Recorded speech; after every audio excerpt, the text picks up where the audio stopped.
दुर्योधन, अभिमन्यूचा प्रणाम स्वीकार करा. मंगलमय आशीर्वाद. आशीर्वाद दिला. शिवाला उत्कर्ष होईल असा माझा आशीर्वाद आहे. काय म्हणाला? होय, जीवनात माझा उत्कर्ष होईल असा आशीर्वाद दिला म्हणजे अर्ध्यापेक्षा जास्त काम माझं झालं म्हणायला हरकत नाही. गैरसमज तुझा होतोय. कारण या काकानं अरे कुठलीच गोष्ट कुठलीच केवळ स्वानुभव, जीवनात अनुभव हे निर्माण करण्यासाठी जबाबदारी महत्वाची आहे. आणि जी जबाबदारी घेऊन ज्या रक्त चक्राला तू प्रवेश केलायस, वीर म्हणून किंवा आगमन तुझं झालं, खरंच कौतुक तुझं मी करतोय. पण जीवनात थोडी घाई करतोयस. अति घाई संकटात नाही, तेव्हा घाई करू नकोस. याचा अर्थ एकच, तू अजून लहान आहेस. जो 18 दिवसाचा महाभारतीय युद्ध चालू झालं, हे युद्ध ज्येष्ठांचं आहे. यात तुमच्यासारख्या वीराने कदाचित हस्तक्षेप करू नये असं मला तरी वाटतंय. एक माणूस म्हणून. माणूस म्हणून वाटलं, हे दुसरं आश्चर्य. काका बोलता बोलता बोलून गेला, तू अजून लहान आहे. तेव्हा तुझ्यासारख्या वीरानं या ज्येष्ठांच्या युद्धात सहभाग दर्शवू नये हे तुम्हाला आजच कसं समजलं?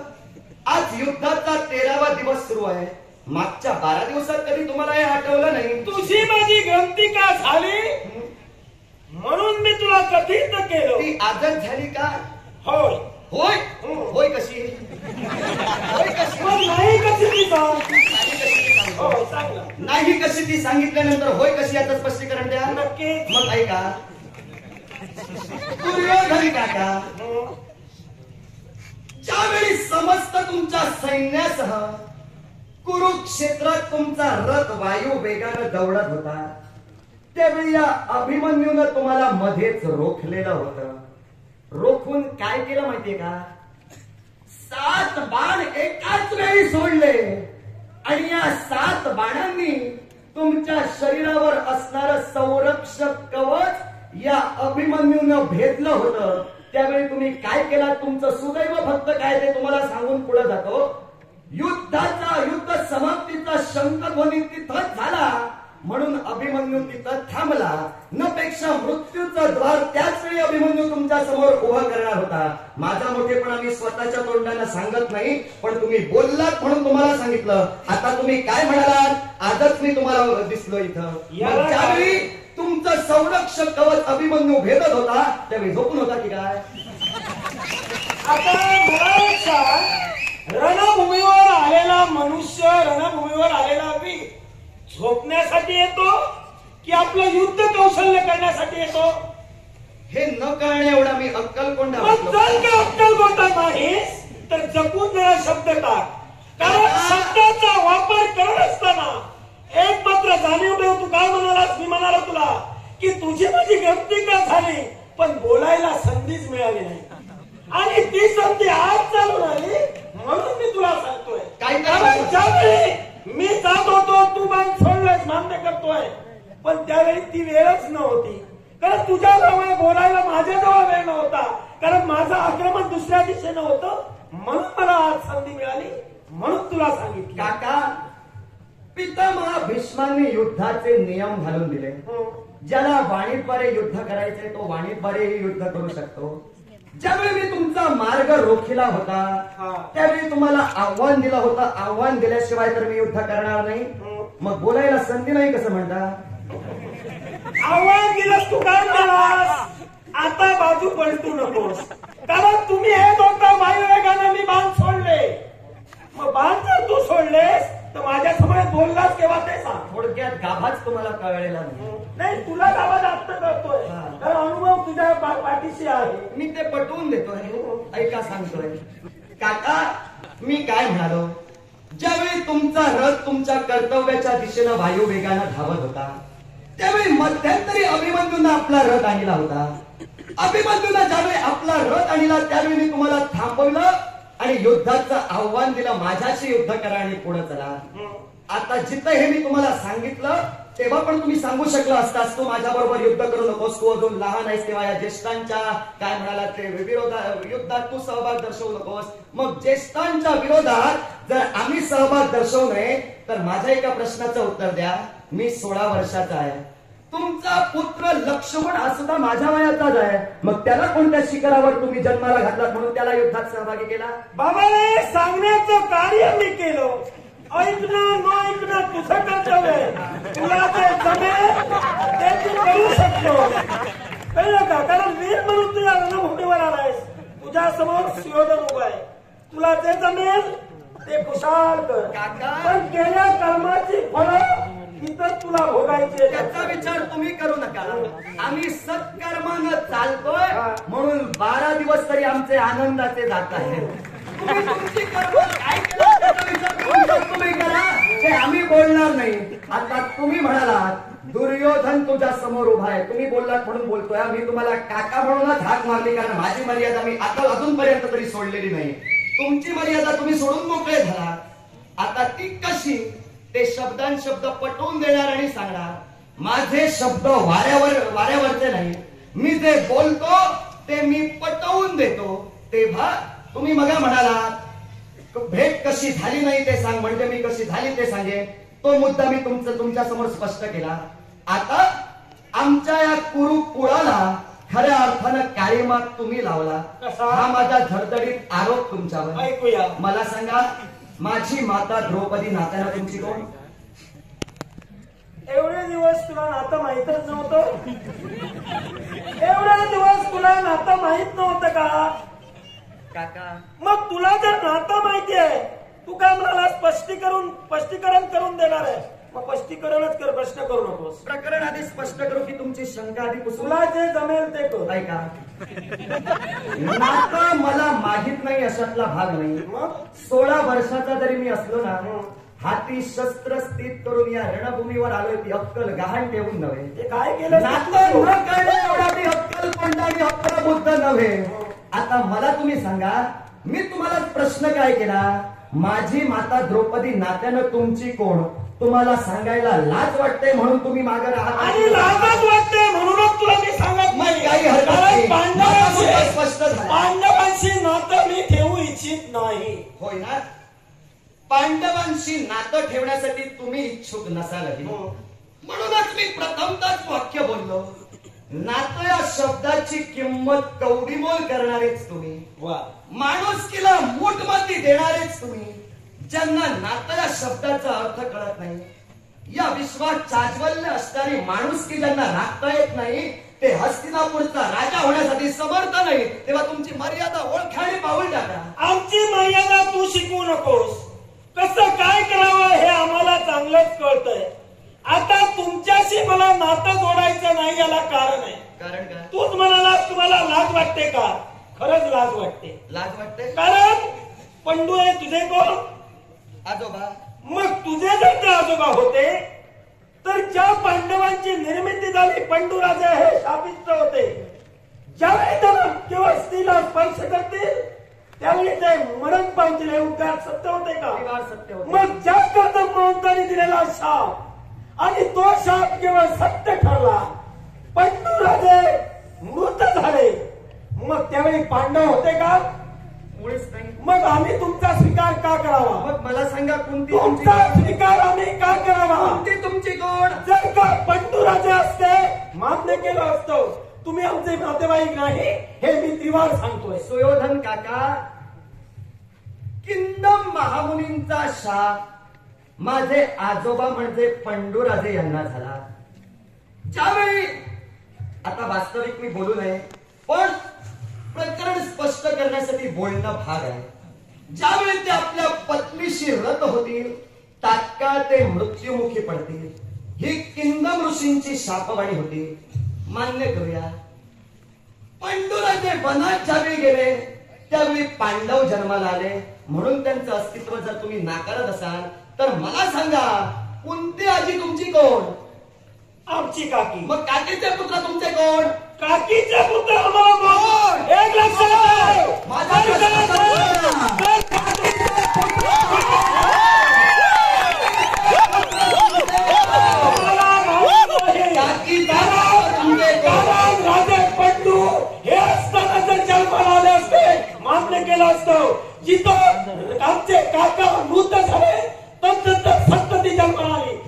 शिकारी माताचा संबंध मग जिथं नाही. पंच पांडव कुंती मातेचेच पुत्र हे तुम्ही जर मान्य करता तर त्यांचा हस्तिनापुरावर अधिकार आहे हे तुम्हाला मान्य करावं केव्हाही नाही मान्य केलं जाणार नाही किंवा आता सुद्धा ते आम्ही मान्य करू शकत नाही. कारण ज्या मताची आम्ही निकनिष्ठ आहोत आमचे नातेवाईक आम्हाला कळताय तुमच्या शिकारी मताचा संबंध नाही आणि ज्या हक्कासाठी मागला तो हक्क तर मी तरी देऊ शकतो. तुमचे नातेवाईक तुम्हाला कळताय होय थेट बोलून मोकळे झाला. नातेवाईक जर कळत आहेत तर माझ्या द्रौपदी माता तुमची कोण हे सांगायला लाज तुम्हाला कशी लाज वाटली? वाटली कारण मी नातं जोपासलंच नाही. मी द्रौपदीला माझी कुणी मानलीच नाही. पांडवांना माझे कधी मानले नाही याच्यानंतर मानणार नाही. म्हणजे तुम्हाला नातीच कळत नाही म्हणून हा प्रश्न अरे पण काय संबंध मला सांग. ज्या अर्थी राजे पंडू नाही आणि संतती जन्माला येते याचा अर्थ काय तर तुम्ही समजून जा. मग मला सांगा कौरव जे जन्माला आले कौरव कसे जन्माला आले?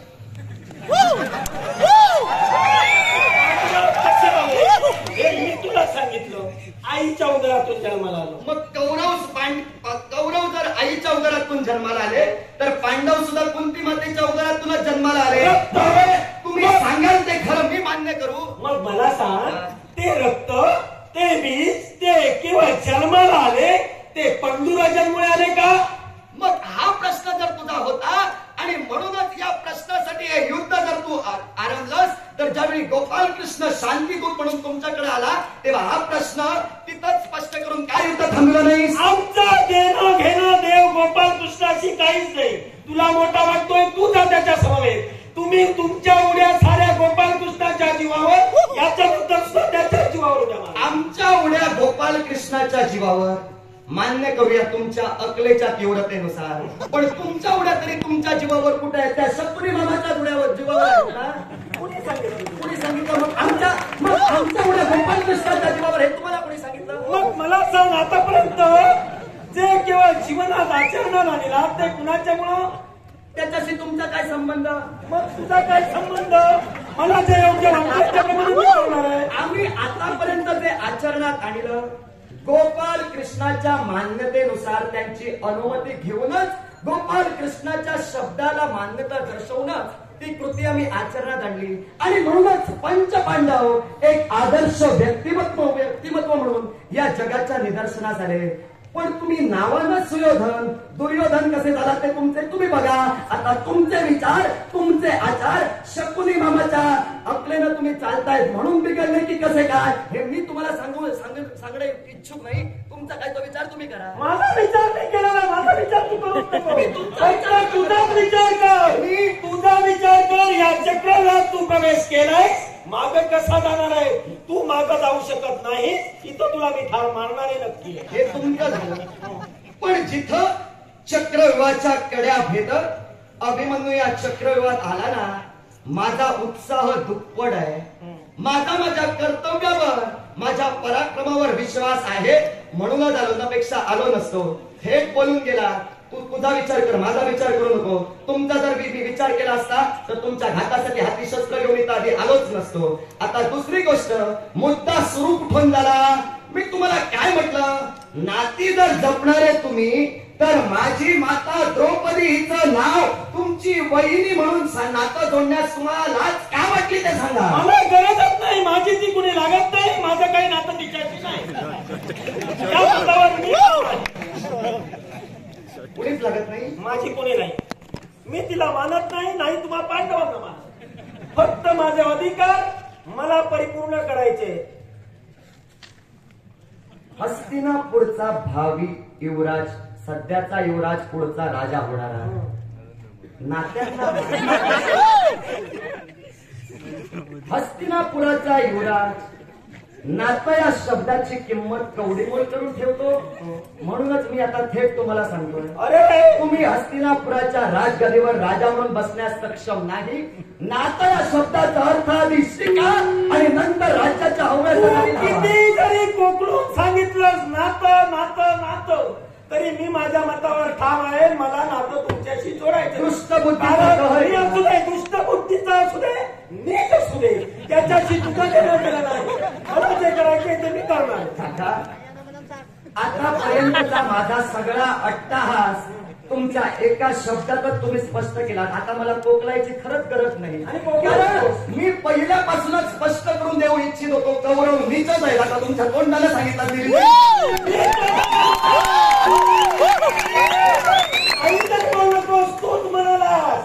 तूच म्हणाला अधर्माची का सरली. जे तुला वाटतंय त्याप्रमाणे तू कर, माझ्या बुद्धीला पटेल त्याप्रमाणे मी करणार आहे. मी तुझ्या सांगण्यानं किंबहुना तू मला प्रबोधन केलंस म्हणून माझ्यात काही बदल होईल अशातला जर का प्रकार समजत असशील तर तो तुझा गैरसमज आहे. माझ्याशी तू बोलूच नको. तुझं काही जे काही सांगायचंय ते सांग, न पेक्षा बरोबर मोकळा जा. फक्त येताना विनोदाचे किस्से घेऊन आलात म्हणजे आपले अधिकार सिद्ध होत नाही. त्यासाठी काहीतरी मूळही घेऊन यावं लागतं. आल्यापासून मूळ एकही तुम्ही स्पष्ट करत नाही. विनोदावर विनोद करून जर माझ्या मतात परिवर्तन होईल असं समज तुमचा आहे. पहिली गोष्ट लक्षात घ्या, मी तुम्हाला समजून सांगण्यासाठी इथं उभाच राहिलो नाही. कारण तुम्हाला जो समजावून सांगण्यासाठी जाईल तो आधी मूर्ख. कारण जिथं गोपाल कृष्णांच्या शब्दाला जो मान्यता दर्शवत नाही, सुईच्या अग्रभागावर राहणारी भूमी सुद्धा पांडवांना मी देणार नाही हे शब्द तुमच्या मुखातून बाहेर पडले.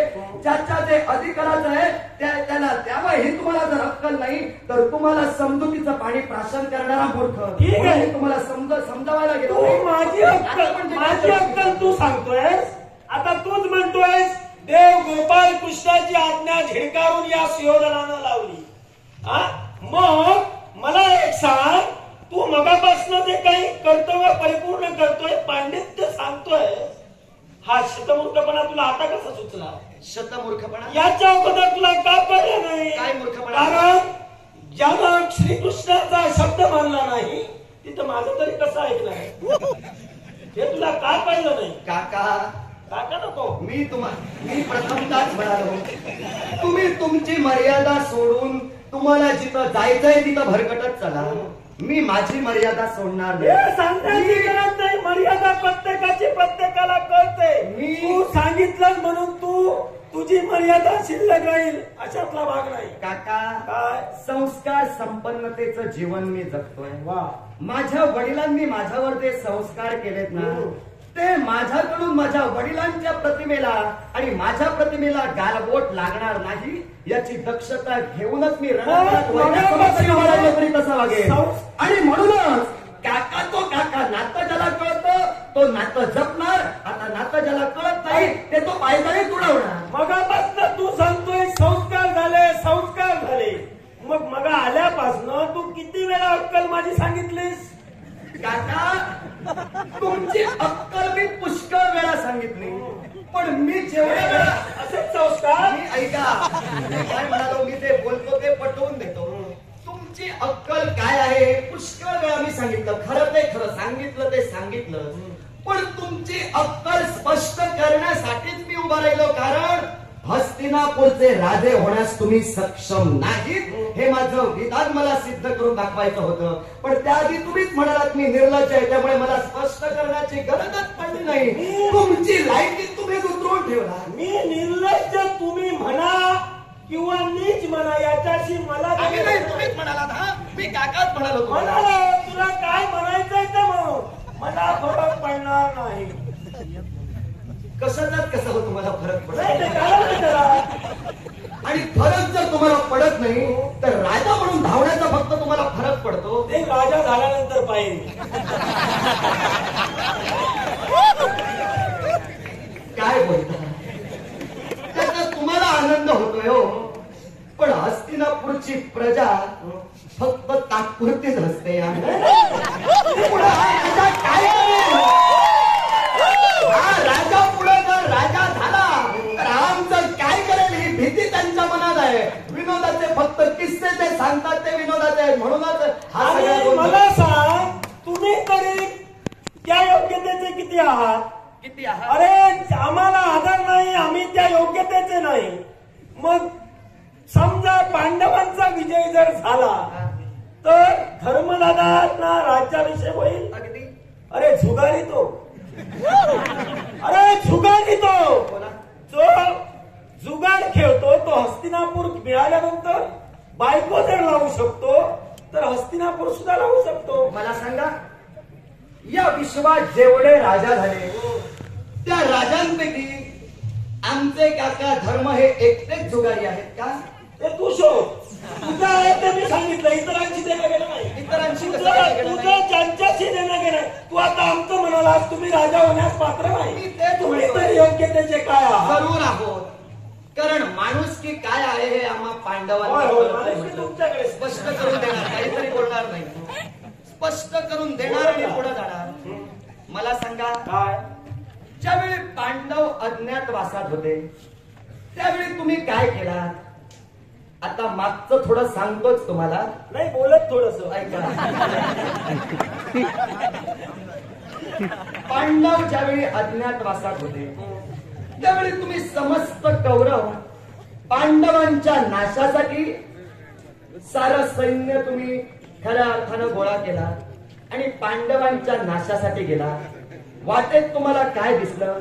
द्वैतवनातील एका सरोवरात गंधर्व पत्नी जलक्रीडा करत होत्या.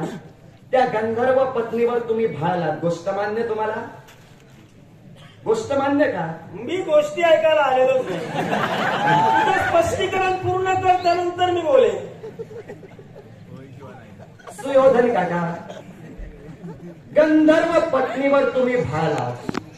गंधर्व पत्नीवर तुम्ही भाळता क्षणी त्यांच्याकडं व्यभिचारी नजरेनंही पाहिला. बंधू, काय?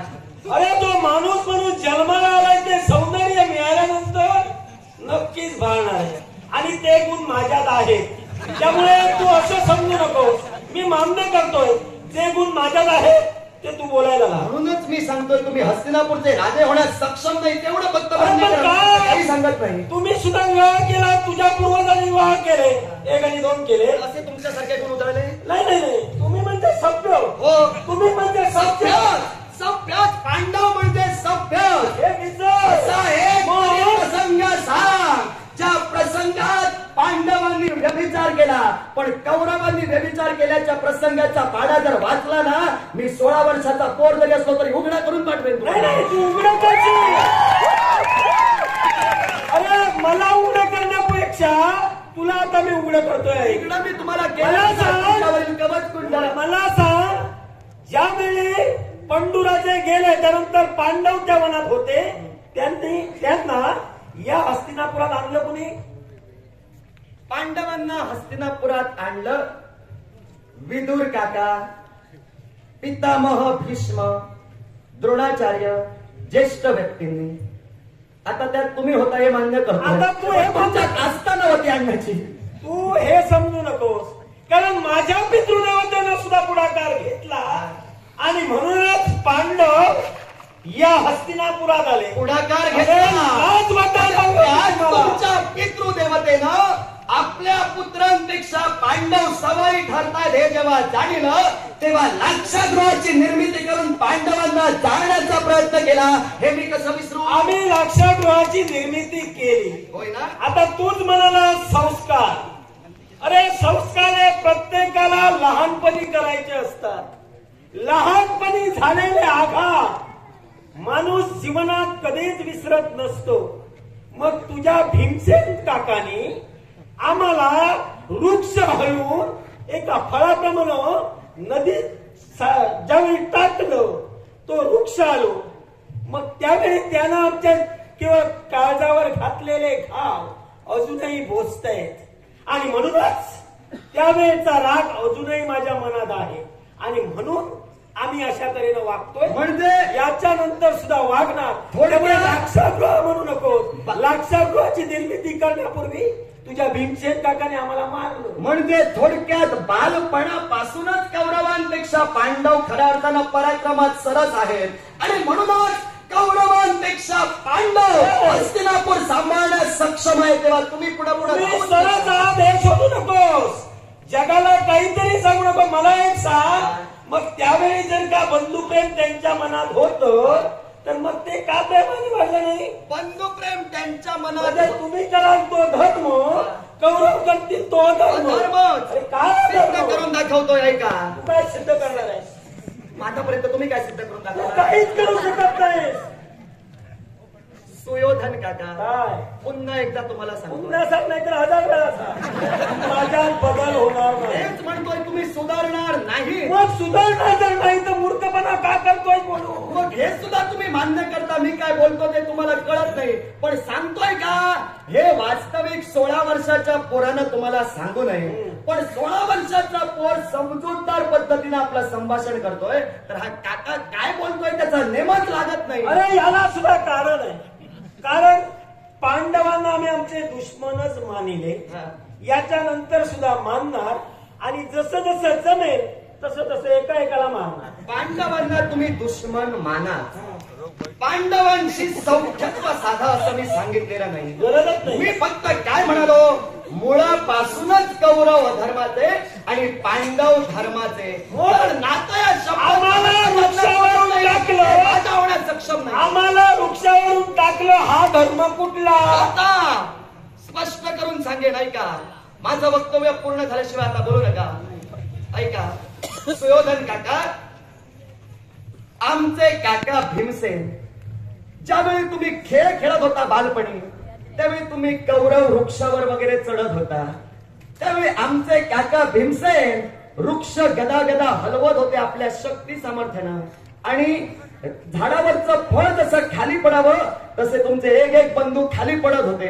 ते का पडत होते याला कारण आहे.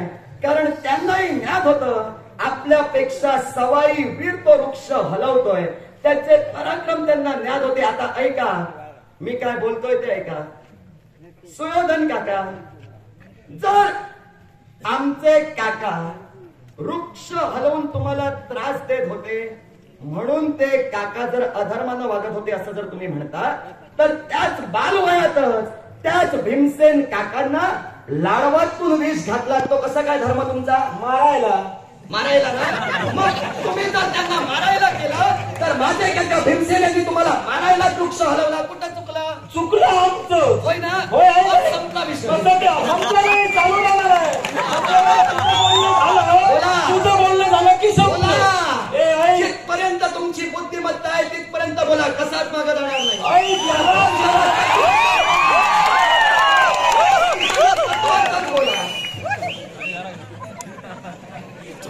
याला सुद्धा कारण आहे. कारण ज्या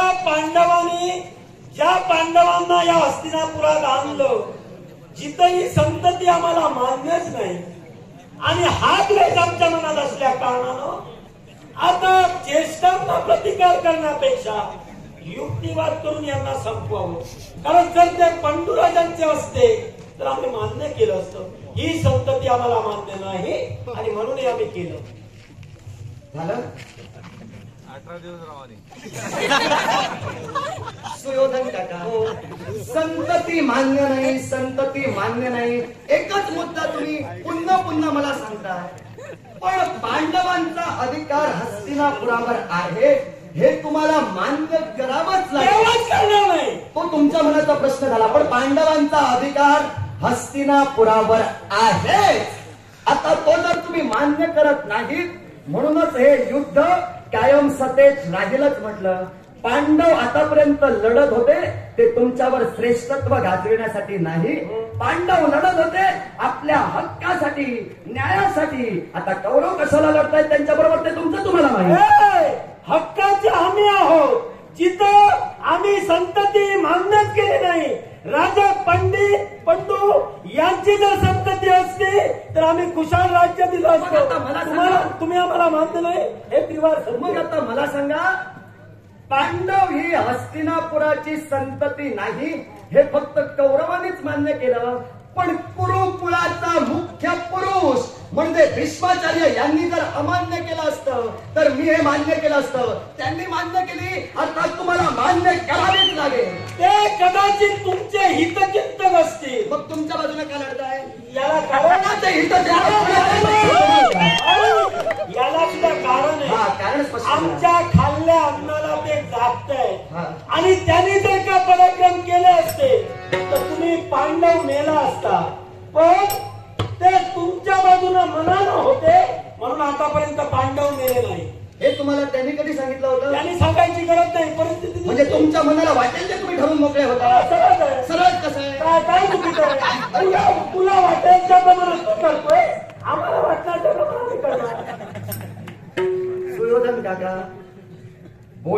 बराच वेळ तुमच्याशी मी बोलतोय, पण बोलण्याला अर्थाचा शून्यच आहे असं मला वाटू लागलं. आता तुला कारण तुमच्यावर किती मी ज्ञानामृत पाजलं. मी 16 वर्षाचा पोर असून म्हणालो यात तुझा काही उपयोग होणार नाही. कसा आहे तसाच राहणार. आणि म्हणून मला काही सांगत नाही. म्हणूनच मी म्हटलं तुम्ही जसे आहात तसेच जर राहणार तर तुम्ही हस्तिनापुराचे राजे तू ठरवू नकोस, ते तू ठरवू नकोस. ज्या कामासाठी आलोस ते काम पूर्ण करा की जा. तेच काम मी करतोय. काम अर्धवट टाकून मी जाणार नाही. जाऊ नको. पण तुम्ही मात्र काम पूर्ण करूनच करणारच. होय ना? मग ऐका, निर्भीड छातीनं अभिमन्यूनं या चक्रव्यूहात उडी ठोकलेली आहे. जातीवंत सिंहाचा छावा आहे मी, जातीवंताचा नूर आहे मी. तेव्हा तुमच्या देहाची चिरफाड करून माझे पराक्रम तुम्हाला सिद्ध करून दाखवेन आणि चक्रव्यूहाचा भेद करून मी सुखरूप मागेन. मग कोणत्या तऱ्हेनं तुझं पराक्रम करतोय हे मला सुद्धा प्रत्यक्षानं पाहायचं. प्रत्यक्षाला प्रमाण कशाला? जैसा तू मनासी पैसा मी तुझी. मग स्वीकार तुझं तुमच्या माझ्या बलाबला चित्रला. भूमीवरी कोण आहे ऐसा, भूमीवरी कोण आहे ऐसा, कांती सखे हरिचा दासा, कांती सखे हरिचा दासा. भूमीवरी